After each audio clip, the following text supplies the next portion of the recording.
I don't take shit. I got no love for the fakeness. If you wanna play tough and wanna hate this, I'll always show up. I don't ever slow up, no I don't take shit. I got no love for the fakeness. If you wanna play tough and wanna hate this, I'll always show up and make a statement. I don't ever slow up, no I don't take shit. I got no love for the fakeness. If you wanna play tough and wanna hate this, I'll always show up and make a statement. Everything I do so instinctive and so passionate. Every word I move so descriptive like an adjective. I got a vendetta against people who patented being negative when you should be getting after it. I got facts over tracks, this and that. Spitting slow, spitting fast. I could roast, I could gas. Think I'm okay at last, but I don't know if that can erase all the past. And the pettiness, a reflection of the emptiness. Hilarious, you think you're worth my time, you're delirious. Mysterious, because you hide behind a fake exterior. Inferior, you know I'll always be a bit superior. Get off of me, this ain't no humble brag. I want you to hear words, you can say them back. I want you to feel free from the chains that last, and to believe in what you got, it was built to last, yeah. Now that I've been put through, I never got anyone's help. I had to do it all myself. I don't ever slow up, no I don't take shit. I got no love for the fakeness. If you wanna play tough and wanna hate this,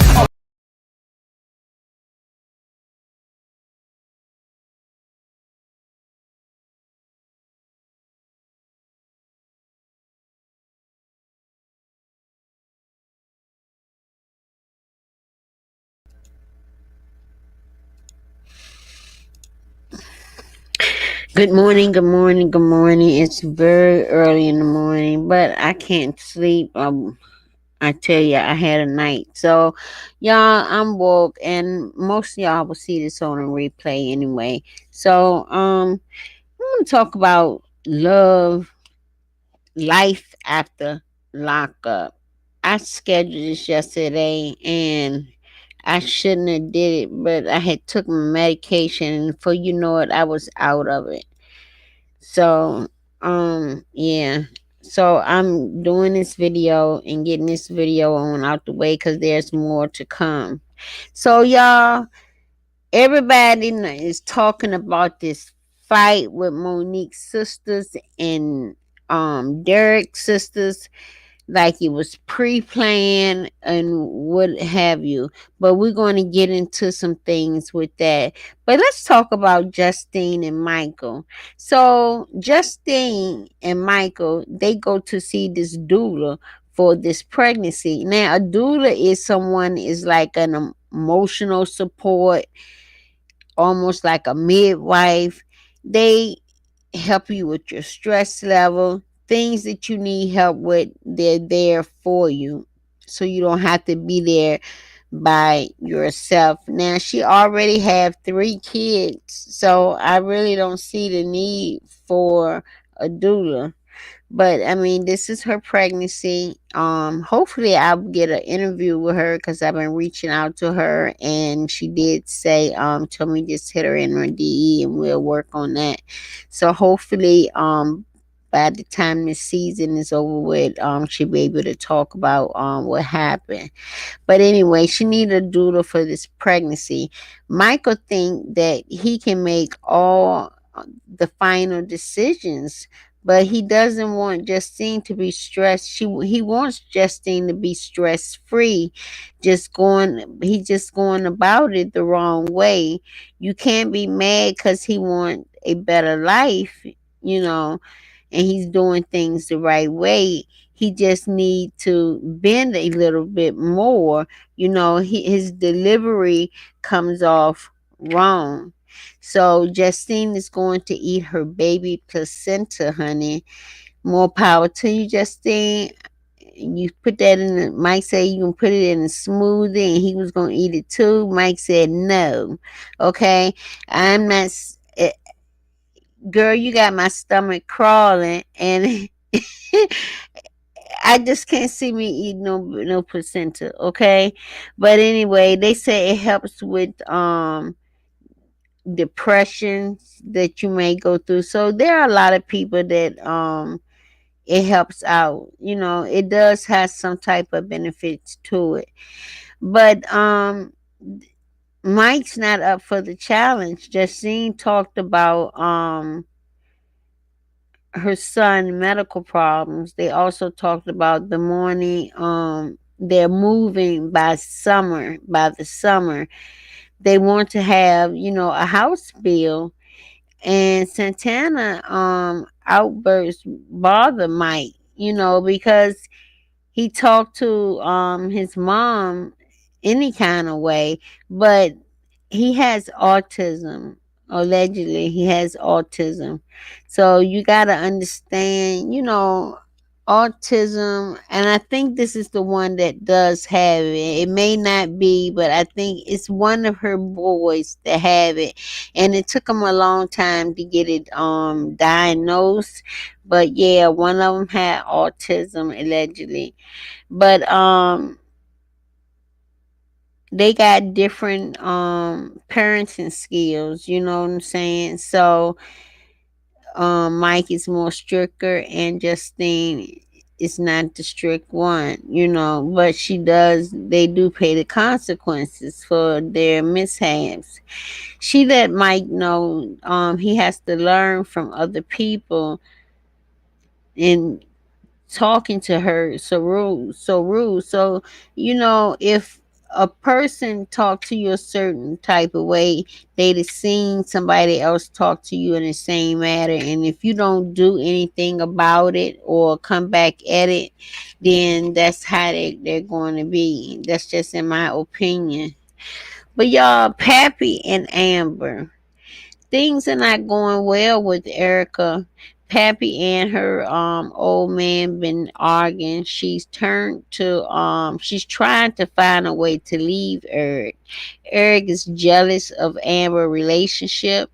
Eric ex Heather called Puppy on a three-way call, honey, and it was like a setup for Eric. And the conversation went like, where do they go when they leave each other? So he admitting, he got busted because they screwing each other, and the divorce is final. So they go to back to their significant others afterwards. So of course Puppy's gonna be upset about it, because I would, but she's not going to say anything due to the fact she's trying to find a way to leave Eric. He has, you know, she got a plan, to leave him. If she leave now, then she won't have anything, nothing but what's on her back, the clothes on her back. He don't want her to have no car. He want to do everything for her, so he can be controlling. Okay, so she wanted to go to her mother's house, and her mother could see right through it, right through the BS. She could see that something was wrong with her daughter. Am I right? We can tell when something is wrong with our children, whether they're grown or not. We can tell, and we can feel, and we know their reactions. Am I right, y'all? But Eric didn't come home that night before. Okay, because he was with the other one, his ex-wife. She's not going back to jail, but she wants to plot how she's going to leave, and Eric don't want her to have a car because he think she's gonna go and do other things. He wants to be controlling. Like I said, her mother picked up on the attention. Her mother told her she has family and that she don't have to do that, and stick through be in that relationship. She said, because you got family that loves you. So all Puppy could say is, I need a plan. So her intentions is to get a plan. He's very jealous of Amber also, the friendship that they do have. And to tell the truth, Amber old man is don't like that couple, Puppy, anyway anyhow. So it goes really both ways. They don't like each other's significant other. So Derek gets out of the car because his sisters are arguing. His sister thinks that Monique should be the bigger person so that they can meet up. And the fight breaks out.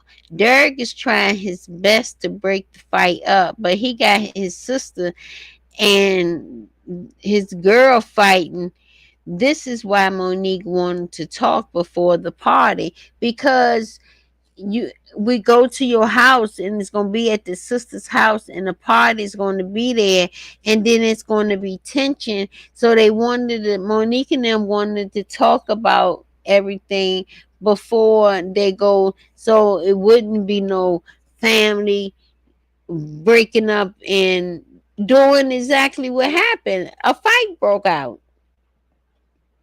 So Derick and Monique are meeting up to clear the air before Derick's birthday party. His sisters is already ready to fight because they can't understand why she brought her sisters with her. Derick is going through anxiety at this point, but she brought her sisters there. They came down with her for emotional support. It had nothing they knew nothing about no party. They didn't know nothing about none of that until Derick mentioned it. So the sisters is grilling Derick, prior to the fight, grilling him. She talked to you any kind of way. What she say? And did they like try to tag team you? And it wasn't like that. You know what I'm saying? They was there with Monique for emotional support, and Monique drove down there to see Derick, to give Derick another chance. And it was more like a sister's trip also, because she's not under Derick the 24/7, and then her sisters get to sightsee, go shopping. It's just a sister's trip that turned bad, because this is why they wanted to meet up with the sisters to clear the air, and the air never got cleared.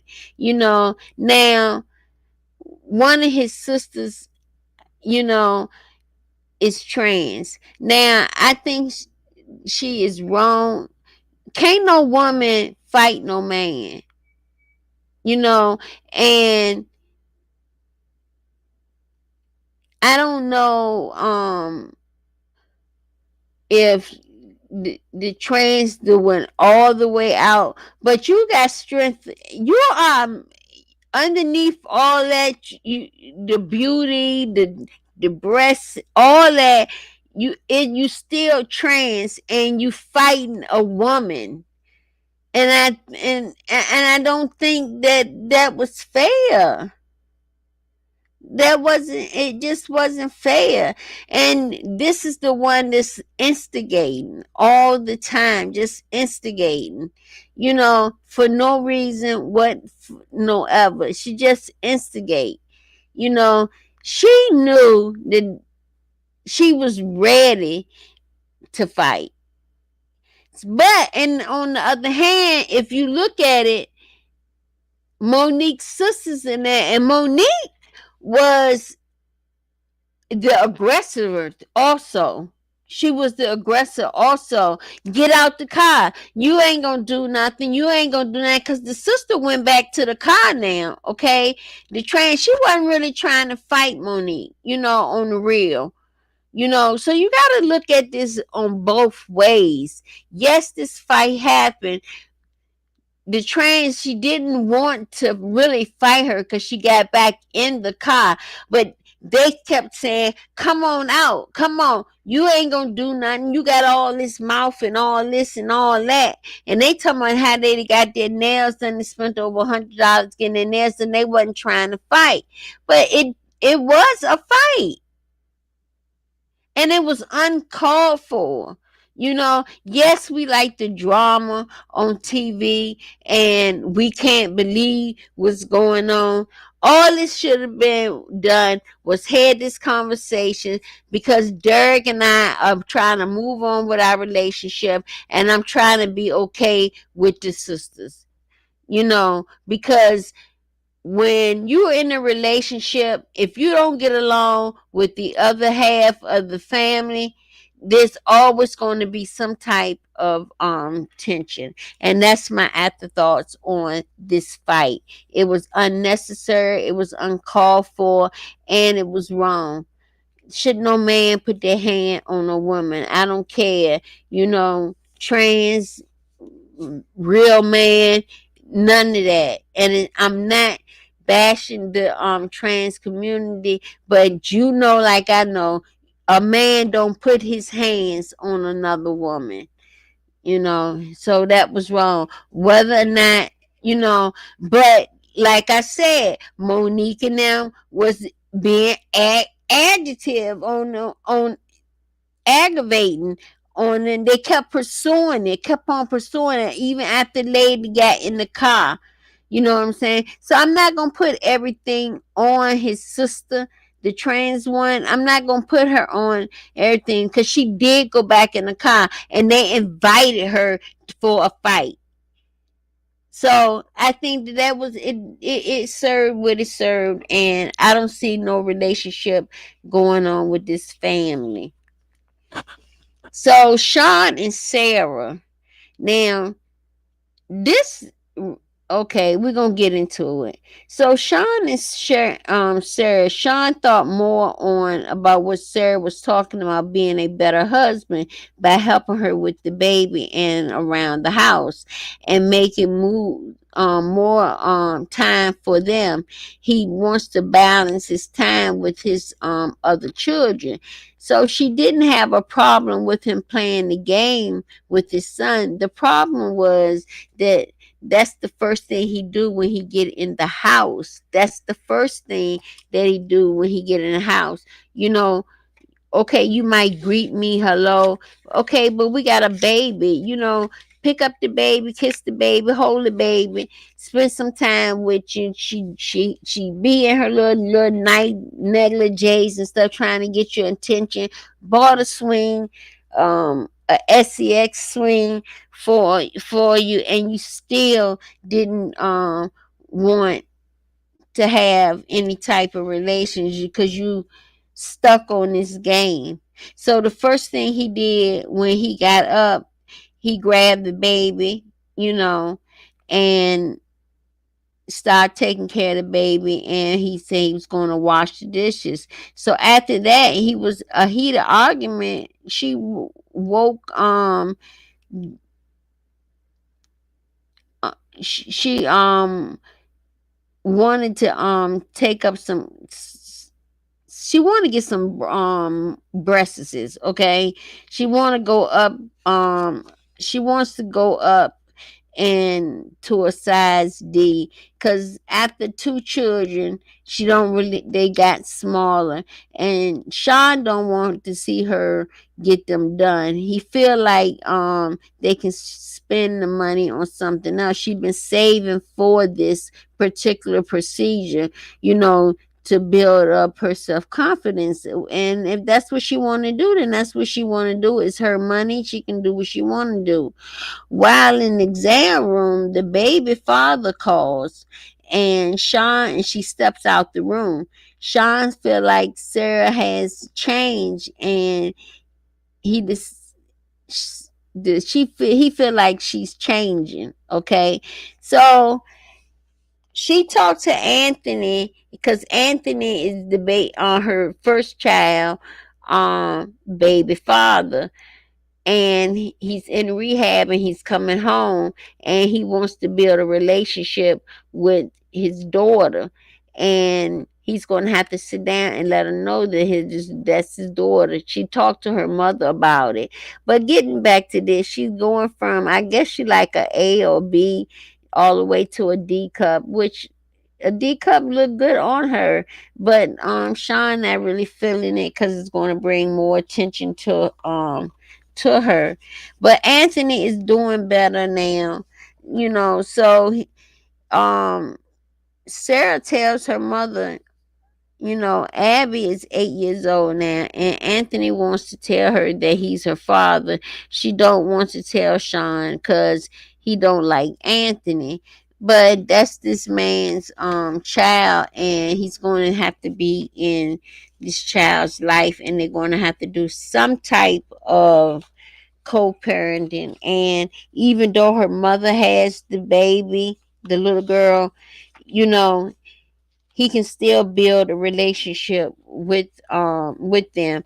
And if Sean don't get his act together, her and Anthony gonna end up together, because he already said, I was there before him and I'll be there after him. So I think his intentions is more to be with Sarah.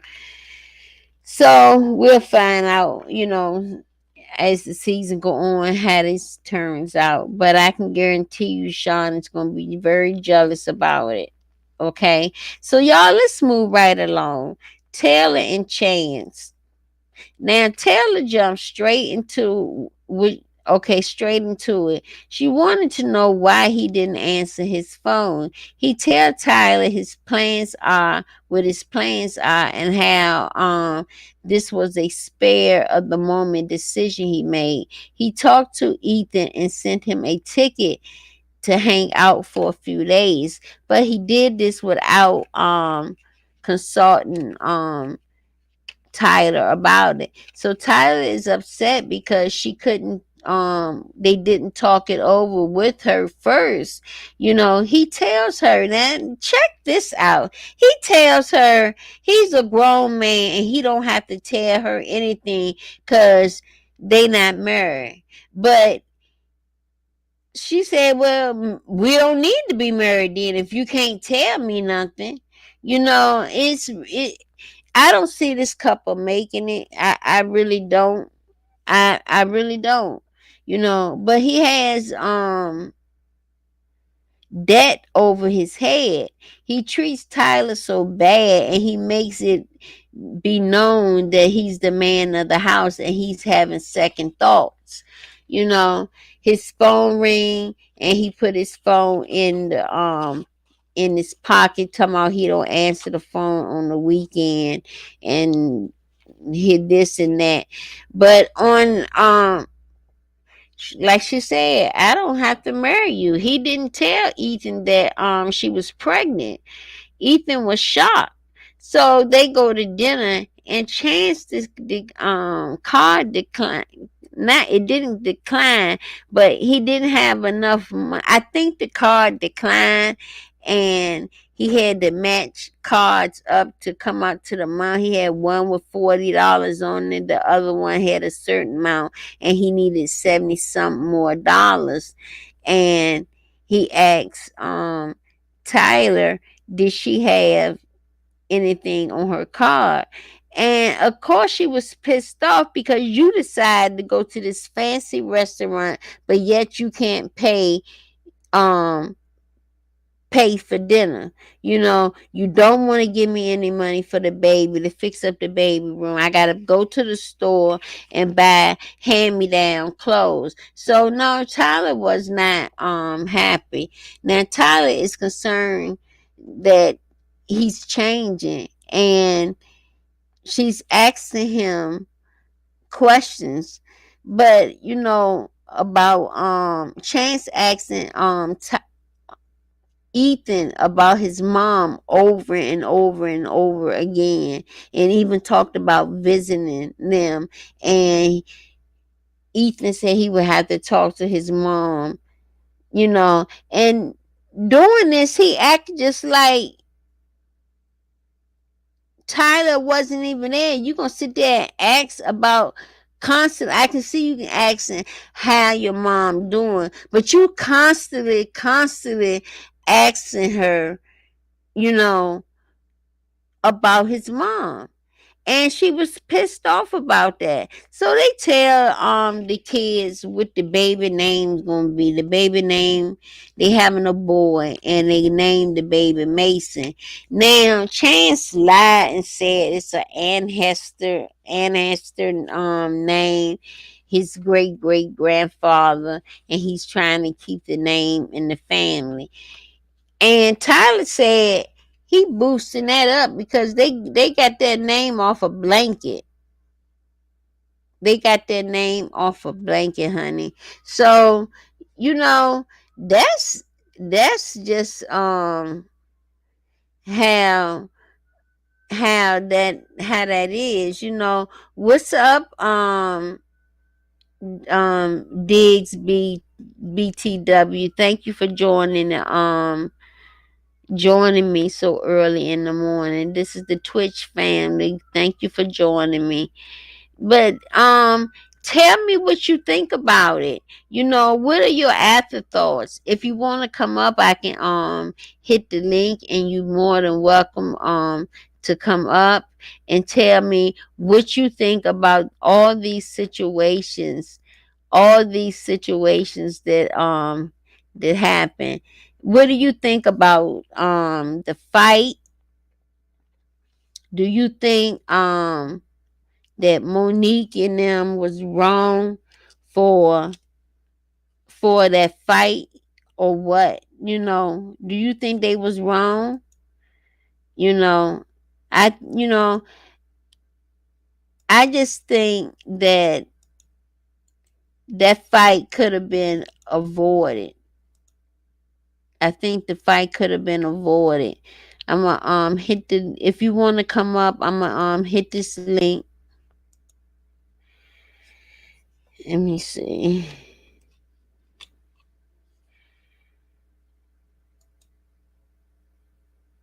Yeah, but yeah, that's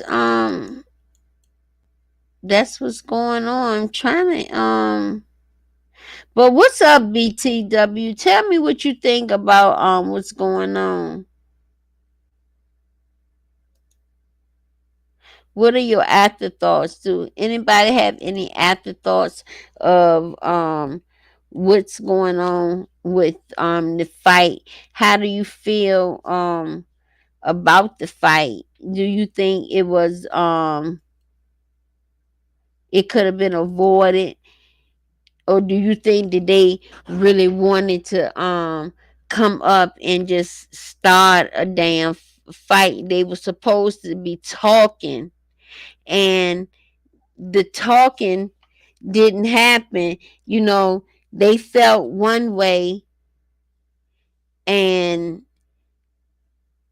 the they felt one way, and um that's what happened, and they didn't get anything resolved at all.